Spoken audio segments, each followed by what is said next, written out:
हालात को देखकर कुरान कहता है सहाबा का ईमान और ज्यादा हो गया, और ज्यादा हो गया। अगर मैं अपनी पंजाबी में कहूं तो वहां से लश्कर आ रहे थे और यहां सहाबा हुजूर को कह रहे थे या रसूलुल्लाह गल ही कोई नहीं, गल ही कोई नहीं। ये तो मेरे नबी के सहाबा की बात है। दुनिया ने यहां देखा नहीं जब 44 मुल्कों की फौजें रल मिल के आई।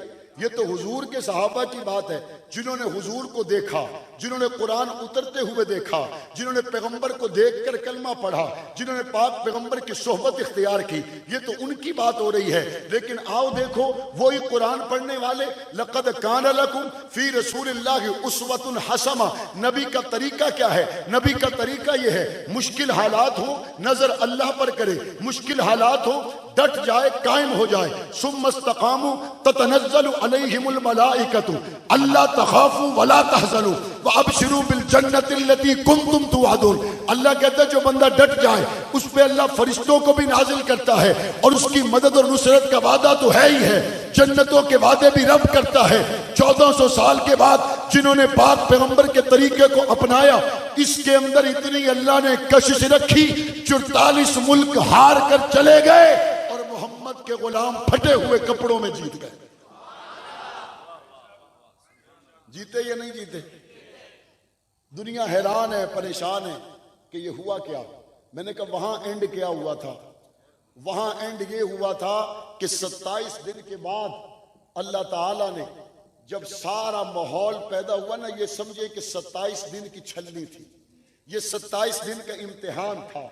ये 27 दिन में पता चलना था खरा कौन है, खोटा कौन है। इसमें पता चलना था कौन इसलिए आया है कि जीत के वापस आएंगे और माले गनीमत होगा, और कौन इसलिए आया है कि दिल भी मोहम्मद का है, जान भी मोहम्मद की है।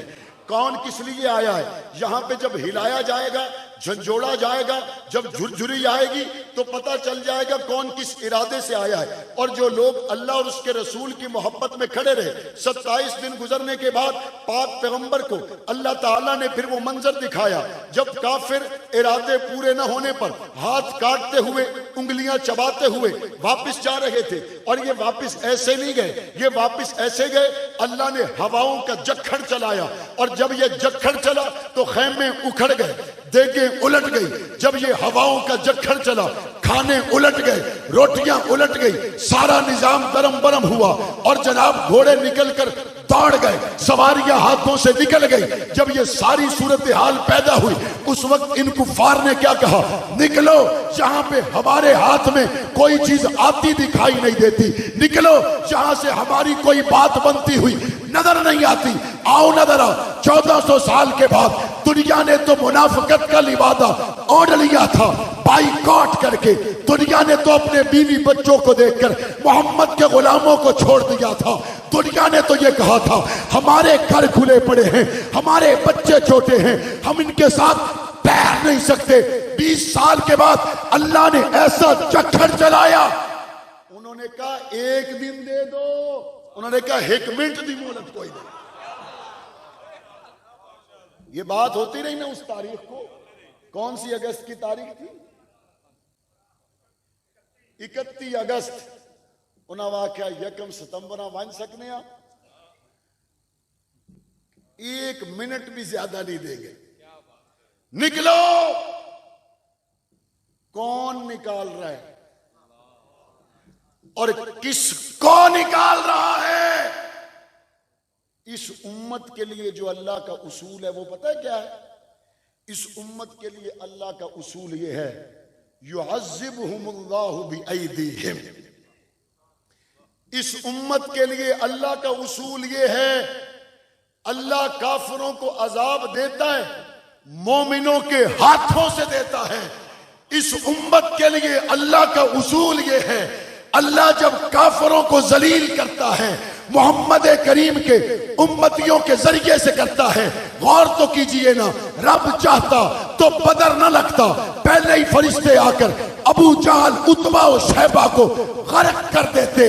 रब चाहता ओहद न लगता, रब चाहता बदर और हुनैन न होते, रब चाहता तबूक न होता, शर्मूक न होता।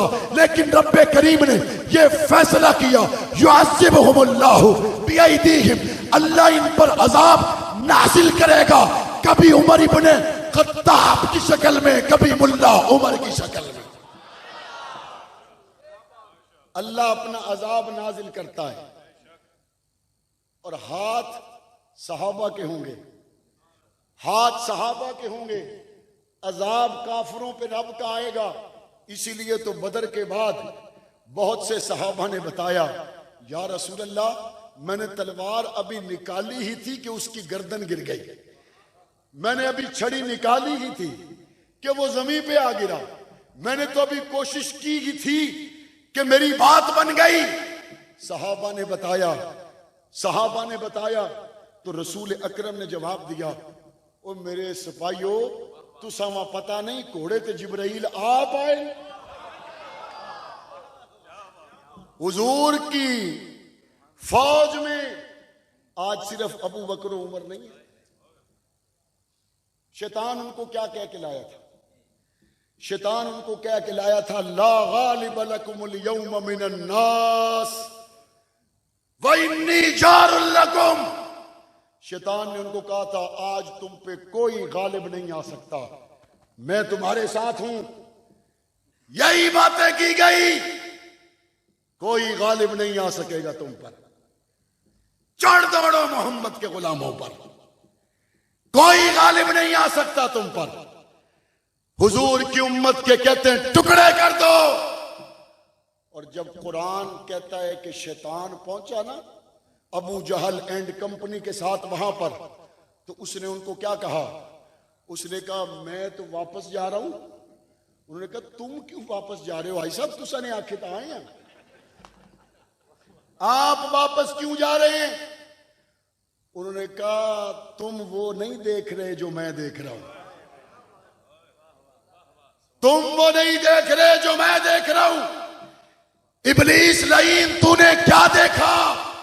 कहते, मैंने देखा जिब्राइल ज़िरा पहन के आए हैं, मैंने देखा कि अरसों से वो फरिश्ते नाजिल हुए जो इससे पहले कभी नाजिल नहीं हुए। मैंने देख लिया पाक पैगंबर की आज ताबीदारी में फरिश्ते खसूसी तौर पर भेजे गए, लिहाजा कुफार तो देखते रह गए, उनकी छड़ियों को कुफार देखते रह गए, 313 को कुफार देखते रह गए, टहनियों पुरानी तलवारों को शैतान ने देख लिया था। बात टहनियों की नहीं है, बात मोहम्मद करीम की आबरू की है, बात कम तलवारों की नहीं है, बात पाक पैगंबर के साथ जाहिर होने वाले हक और बातिल की है। नतीजा दुनिया ने देखा था, 44 मुल्क अफगानिस्तान में आए थे, अल्लाह ने बता दिया बात फटे हुए कपड़ों की नहीं है, बात मोहम्मद की गुलामी की है। हुजूर के गुलाम जीते या कोई नहीं जीते? और यहां से बंदे गए उनको बताने, उन्होंने कहा, मुल्ला साहब कुछ ख्याल कर सो, बड़े डाडे बंदे थे, बड़े टैंक तोप थे, असले आके इनके आने पैन। मुल्ला उमर ने क्या जवाब दिया? उसने कहा, बस बात इतनी है, तुम्हारी नजर असबाब पर है, मेरी नजर मुसब्बिबुल असबाब पर है। यहां उलमाए किराम तशरीफ फरमाए, उस्ताद साहब मस्जिद में तशरीफ फरमाए। इन बुजुर्गों ने जब 20 साल पहले फजर की नमाज में कुनूत नाजला शुरू की, तो लोग कहते थे, तुम्हारी कुनूत नाजला से अमेरिका की तोपों में कीड़े पड़ जाएंगे। मैंने अपने कानों से सुना, तुम्हारी कुनूत नाजला से अमेरिका के तैयारे खराब हो जाएंगे। कोई जवान वहां पहुंचा तो किसी ने उसको कहा, तेरे पांव में जूता नहीं, तेरी बंदूक का बैरल वेल्ड हुआ। तो लड़ने किससे जा रहा है? कहते जी करो तो अमेरिका के नाल ही लड़न आए। लोग आखने मौलवियों की मत मर गई, मौलवियों की मत खराब हो गई, इन्हें मरने ना शौक है तो जाओ मरो। लेकिन वो ये नहीं समझ पाए कि ये जबान और ये दिल अल्लाह के लिए है, इसकी जबान और इसका दिल तो अमेरिका के लिए है। और जब भी रब के मुकाबिल दुनिया की ताकत आई है, तारीख गवाह है, रब वाले गालिब हुए हैं, अमेरिका वाले कभी गालिब नहीं हुए। लक़द कान लकुम फी रसूलिल्लाहि उस्वतुन हसना। नबी का तरीका क्या है? नबी का तरीका यह है कि मुश्किल तरीन हालात में इस वक्त पाक पैगंबर कायम है तो आपको भी कायम रहना चाहिए। और सहाबा फिर लश्करों को देखकर घबराए तो नहीं, कायम रहे या नहीं रहे। अब हुजूर वापस आए 27 दिन के बाद। 27 दिन बाहर इलाके में गुजारे हो और 27 दिन वहां फिर सर्दी का मौसम हो तो जाहिर है वहां रहने की वजह से माहौल का एक जिस्म पर असर तो जाहिर होता है। हुजूर अलैहिस्सलाम मस्जिद नबवी में तशरीफ लाए, हुजूर के बाल गीले, कपड़े हुजूर अलैहिस्सलाम ने बदले हुए। जिब्राइल अलैहिस्सलाम तशरीफ ले आए और आके अर्ज करने लगे, या रसूल अल्लाह, आपने जंगी लिबास उतार दिया है, जिब्राइल ने तो अभी पहना हुआ है, आपने उतार दिया। जिब्राइल अलैहिस्सलाम ने ज़ीरा पहनी हुई, फरिश्तों ने पहनी हुई। जिब्राइल क्या प्रोग्राम है? कहते या रसूल अल्लाह, वो बनु कुरैजा वालों ने बदअहदी की है, ये तो चले गए, ये बदअहदी करने वालों का मामला तो अभी हल होना है, लिहाजा फौरन आप तशरीफ ले चलें, बनु कुरैजा वालों का मामला हल करें। यहां पर मुख्तलिफ साजिशें सामने आती हैं, मुख्तलिफ गद्दार सामने आते हैं, बेईमान सामने आते हैं और जनाब कुरान मजीद की आयात को सियाको सबाक से हटाकर उन मुल्क के गद्दारों को, मिल्लत के गद्दारों को, उनको जनाब सेफ पैसेज देने की कोशिश की जाती है। कहा जाता है नहीं जी, इनसे अफ़्व दरगुजर करें, ये कराची में टारगेट किलिंग करें तब भी इनको मौका दें, ये यहाँ पे उतले उलमा का कत्लेआम करें तब भी इनको मौका दें, इनके पास नेशनैलिटियां ईरान की हों तब भी इनको मौका दें, ये गवादर के रास्ते से जाएं वापस आए, पाकिस्तान के अमन को तहबाला करें, कहते जी इनको मौका दें। ये मौका दे दे के आज नौबत यहां पहुंच चुकी है। हमसे बाद में आजाद होने वाले मुल्क हमसे बेहतर पोजीशन पर हैं और हम पहले आजाद होने वाले आज जिस दहाने पर पहुंचे हैं, इसकी वजह यही है, गद्दारों को छोड़ा गया, गद्दारों को ढील दी गई, जिनकी नेशनैलिटियां दूसरे मुल्कों की थी, जिन्होंने ट्रेनिंग हिंदुस्तान से की, जिन्होंने ट्रेनिंग ईरान से की, जिन्होंने पाकिस्तान में उलमाए किराम का कत्लेआम किया, जिन्होंने पेशावर में धमाके किए, मार्केटों को आग लगाई, तालीमुल कुरान राजा बाजार को आग लगाई, कराची में आग लगाई, सैकड़ों उलमाए किराम को कत्ल किया, मस्जिदों में धमाके किए, उन लोगों को कहते सेफ पैसेज, सेफ पैसेज। आओ जरा मैं बताता हूं, अगर सेफ पैसेज होता तो बनु कुरैजा वालों के मुकाबिल अल्लाह के रसूल को लेने के लिए जिब्राइल ना आते। और जब पाक पैगंबर हजरत जिब्राइल अलैहिस्सलाम के साथ वहां पर पहुंचे, पूछे उलमाए किराम से, हुजूर ने उनका फैसला क्या किया था? आपको लोग कम बताएंगे, लोग ये तो बताते हैं हुजूर को पत्थर लगे, हुजूर ने पीछे मुड़ के नहीं देखा। आपको अच्छा, जिसने ये सुना हुआ है हुजूर को पत्थर लगे पीछे मुड़ के नहीं देखा, वो हाथ खड़ा करे। सब ने सुना हुआ। जिसने ये सुना हुआ है हुजूर के रास्ते में कांटे बिछाए गए, हुजूर ने सब्र किया, वो हाथ खड़ा करे। ठीक है, अब वो बंदा हाथ खड़ा करे जिसको ये पता हो कि हुजूर ने बनु कुरैजा वालों के साथ क्या किया था। 4-5 लोग होंगे पूरी महफिल में। सवाल पैदा होता है, क्या बनु कुरैजा के साथ जिस नबी ने जो मामला किया वो रहमतुल लिल आलमीन नबी नहीं है? आधी बताते हो, आधी छोड़ देते हो, और ये आधी बतलाने का ज्यादा जोर भी उन्हीं लोगों का है जिन्होंने अपना काम चलना पाया। क्या कहते हैं, इस्लाम ने निजाम ने की जरूरत है जी, इस्लाम आसी थे हाथ काप छोड़ सुन बंदियाना, जना करेगा तो रजम कर देंगे, ये तो बड़ा वहशियाना निजाम है। मैंने कहा तू पहले ये बता तेरा चोरी करने का इरादा है? कहता नहीं मेरा तो कोई नहीं। मैंने कहा फिर तुझे हाथ कटने का गम क्यों है? तुम्हारा इसका मतलब है फिर किसी का जना करने का इरादा है? नहीं जी हमारा तो नहीं। अगर नहीं है तो फिर रजम होने की टेंशन क्यों है? अगर हाथ कटने का दुख होगा तो उसी को होगा जिसकी आदत चोरी पर है। अगर रजम होने का टेंशन होगा तो उसी को होगा जिसकी आदत गंदी है। और ये तो 2-3% लोग हैं, बाकी मुस्लिम मुआशरा अल्लाह से डरने वाले लोग हैं। जुल्म से इस निजाम को पाक करने का अगर वाहिद रास्ता हो सकता है तो निजाम खिलाफत रास्ता हो सकता है। हमारा सिर्फ खिलाफत राशिदा हक 4 यार का नारा नहीं है, बल्कि हजरत काजी साहब हों या हजरत हक नवाज हों या हजरत आजम तारिक और अब्दुल सत्तार तौसवी हों और हजरत मुफ्ती महमूद हों, सिर्फ निजाम खिलाफत राशिदा हक 4 यार हमारा नारा नहीं है, बल्कि हमारे बुजुर्गों का ये नारा है कि हम इस मुल्क में खिलाफत राशिदा का निजाम लाएंगे इंशाअल्लाह।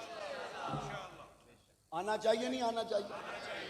अब जिन जिन को चोट पड़ने का खतरा है वो कहते हैं मौलाना साहब आ जाओ, सरकारी महफिल में तकरीर करनी है, लोगों को बताना वमा अरसलना का इल्ला रहमतल लिल आलमीन। हुजूर पत्थर खा के दुआमा दितियां, लिहाजा सी जो मर्जी करा अगले साल वोटा फिर असा मचा दो।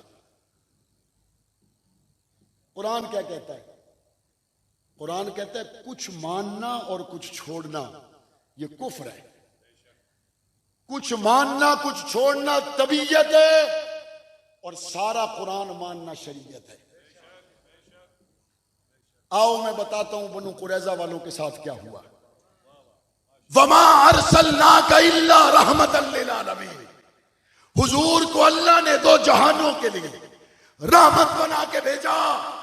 और गद्दारों के लिए वाकया लंबा है, जो मुख्तसरन अर्ज करूं तो यह है, बनु कुरैजा के एक एक जवान को फैसले के मुताबिक गद्दारी की वजह से किले से निकाला गया और देखा गया जो बच्चा दिखने में महसूस होता है नाबालिग है।